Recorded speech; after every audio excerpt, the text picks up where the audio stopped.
ನಾನು ಮುಮ್ತಾಜ್ ಮಹಲ್. ಶಾಜಹಾನ್ ನನ್ನ ನೆನಪಿಗಾಗಿ ಈ ತಾಜ್ ಮಹಲ್ ಅನ್ನು ನಿರ್ಮಿಸಿದನು. ನೀವಿದನ್ನು ಪ್ರೀತಿ ಎಂದು ಭಾವಿಸಿದ್ದೀರಿ, ಆದ್ರೆ ಇದು ನನ್ನ ಕ್ರೋಧ.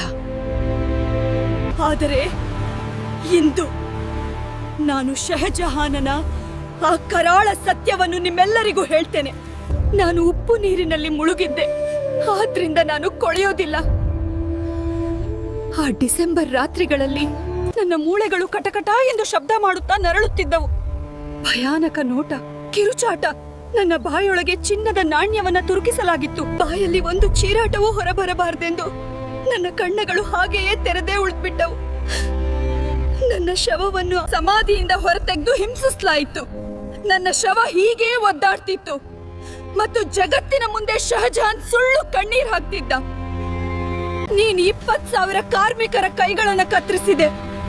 ನಾನ್ ನಿನಗಾಗಿ 14 ಬಾರಿ ರಕ್ತ ಸುರಿಸಿದೆ. ನನ್ನ ಮಕ್ಕಳಿಗೆ ನನ್ನ ಶವವನ್ನು ತೋರಿಸಲಿಲ್ಲ. ನನ್ನ ಹೆಸರಿನ ತಾಜ್ ನಿರ್ಮಿಸಿದೆ. ಆದ್ರೆ ನನ್ನ ನಿಜವಾದ ಸಮಾಧಿಯ ಕೆಳಗೆ ಮತ್ತೊಬ್ಬ ಸ್ತ್ರೀ ದಫನಾಗಿದ್ದಾಳೆ.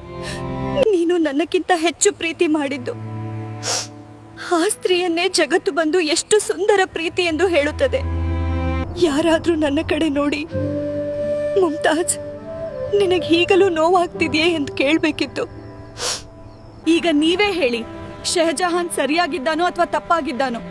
ಅವನು ನನಗಾಗಿ ತಾಜ್ ಮಹಲ್ ನಿರ್ಮಿಸಿದನೋ ಅಥವಾ ನನ್ನನ್ನು ಶಾಶ್ವತವಾಗಿ ಸೆರೆ ಹಿಡಿದನೋ? ಈ ಶಹಜಹಾನ್ನ ನೀಚ ಕೃತ್ಯ ತಿಳಿಸ್ಕೊಟ್ಟ ರೂಹ್ ಎ ಐ ಚಾನೆಲ್ ಅನ್ನ ಸಬ್ಸ್ಕ್ರೈಬ್, ಲೈಕ್ ಮತ್ತು ಶೇರ್ ಮಾಡಿ. ನಮಸ್ಕಾರ.